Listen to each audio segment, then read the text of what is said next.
Good afternoon mga kalapatid. Ito na naman yung mga ibon natin. Ayan. Mga bago yan. And kasama yung ating mga panlaro. Ayan. Sila. Nilabas natin sila para makapag-train. Training. Ayan. Sobrang init ngayon dito. Nung nakaraan, puro ulan. Ngayon naman, puro init. Ayan. Ito nyo naman.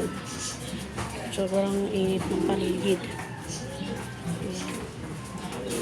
Yung mga kalapati natin, hinihingal kasi sobrang init. Pero binigyan natin sila ng electrolytes. Ayan. Di pa sila nagsisipasok eh. Ayan. Gusto lumabas. Oh, labas na, labas na. Labas ka dito.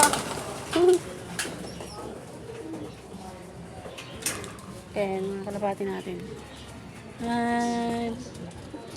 Dito tayo sa ating third floor. Kiko!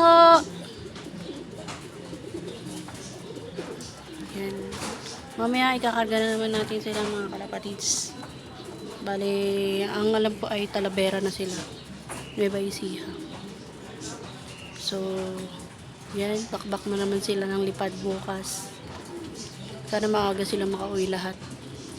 Nung nakaraan, binagyo sila sa Bulacan sila pinalipad. Bali, since bumabagyo noon, ay pauwi nila ay kaisa-isa.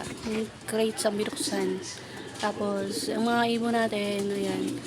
Noong una, dito silang unang nakauwi. Hanggang sa biglang bagyo ng bagyo. Yun. Pero nakauwi pa rin yung 3 sa 10 nating kalapate. Ngayon ay kumpleto pa rin sila. Sana bukas pagpalipad nila, kumpleto pa rin sila. That's all mga kalapate sa ating updates. See you again. Bye!